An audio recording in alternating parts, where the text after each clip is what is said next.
It was a cold October evening in New York City, and the world outside buzzed with the usual Friday night rush. But inside the modest, dimly lit apartment above a rundown deli in Queens, James Carter sat hunched over a beat-up laptop, his 7-year-old daughter, Lily, asleep beside him on a worn-out couch.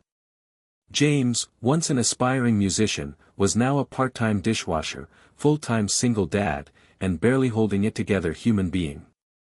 He hadn't meant for life to end up like this, scraping pennies, skipping meals so Lily could eat, and telling bedtime stories that masked the world's cruelty behind fairy tales of hope. Still, he never complained. Love had become his compass since his wife, Rachel, passed away from cancer 3 years ago. That love now poured into Lily. Her giggle, her sleepy, "I love you, Daddy," the way she held his calloused hand, it was enough to keep him going.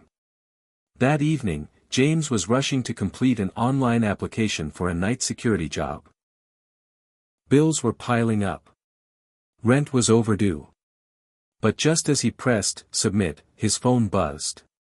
It was his buddy, Marco, the deli owner downstairs. "Hey, man. Crazy scene outside the Gotham Hotel, some gala thing. Rich people arguing in designer suits. You should see it. Straight outta a movie."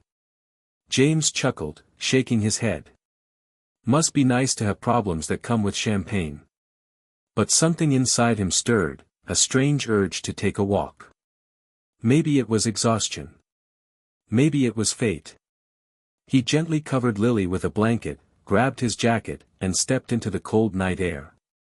Just a few blocks away, the entrance to the opulent Gotham Grand was a sea of photographers, luxury cars, and sparkling gowns.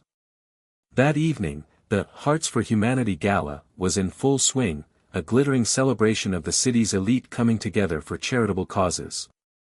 Amidst the flashing cameras and flowing champagne, 29-year-old Olivia Westfield stood just outside the main entrance.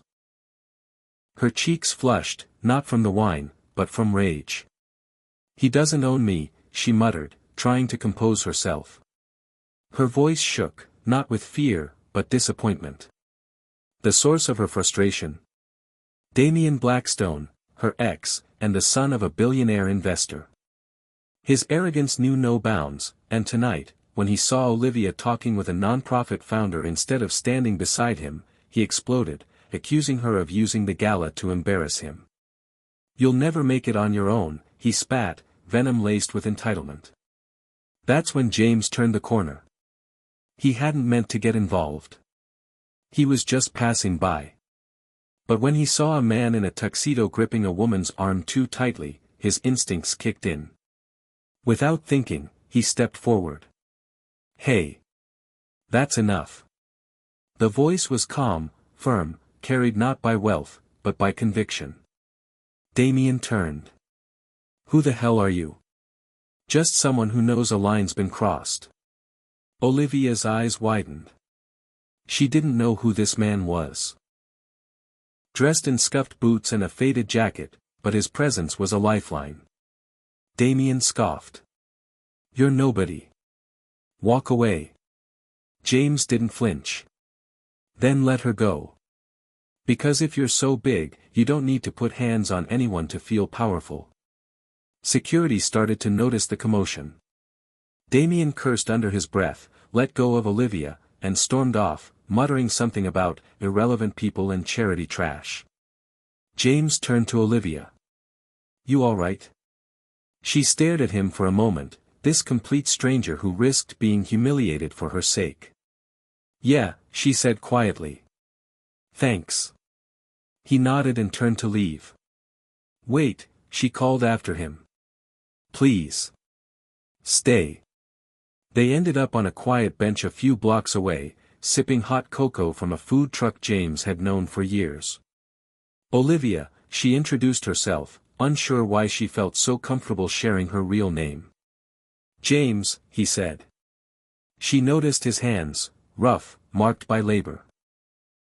There was a warmth in his eyes that contrasted sharply with the glittering coldness of the gala. He didn't ask about the dress.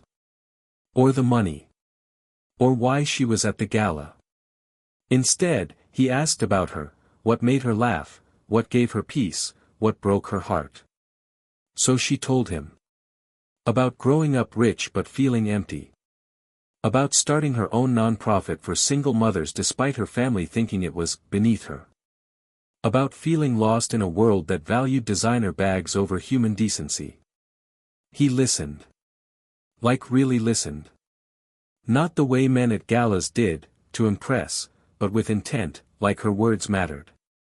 Then he shared his story. Losing Rachel. Working 3 jobs. Raising Lily. And still believing, somehow, that love and kindness weren't relics of the past. Olivia's heart shifted. For the first time in years, she felt seen, not as a heiress, not as a headline, but as a human being. They saw each other again the next day. And the day after. Sometimes at the food truck. Sometimes at the park where James took Lily.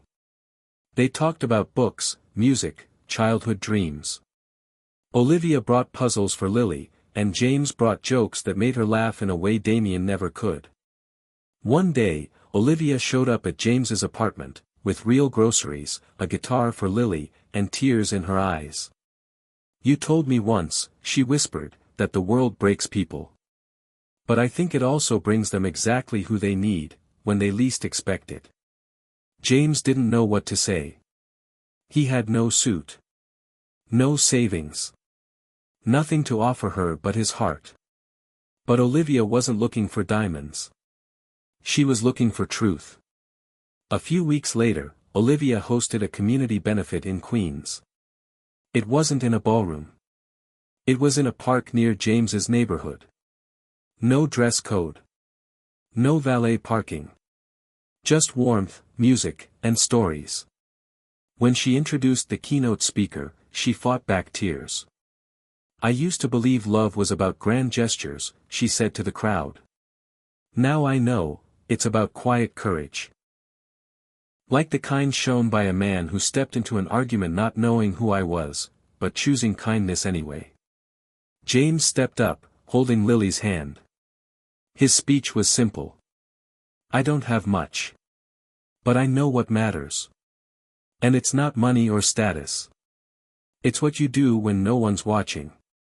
It's what you teach your kids. And it's how you treat strangers." The crowd stood in applause. Months passed. The tabloids caught on eventually. "Millionaire heiress falls for broke single dad," splashed across glossy covers. Some mocked. Some celebrated. James didn't care. Because every morning, he woke up to Lily's laughter and Olivia's smile. He wasn't poor anymore. He was rich, in love, in purpose, in the kind of joy no dollar could buy. And Olivia? She'd finally found the kind of man money could never purchase. Epilogue. 1 year later, Olivia and James launched a foundation together, the Carter Westfield Fund. Supporting single parents, funding community centers, and giving forgotten families the second chances they deserved. At the first anniversary gala, held in that same Queen's Park, James stood by Olivia's side, no longer a stranger in the shadows, but a partner, a father, and a quiet hero whose one selfless moment changed everything. And if you asked him, he'd still say, "I was just doing what was right."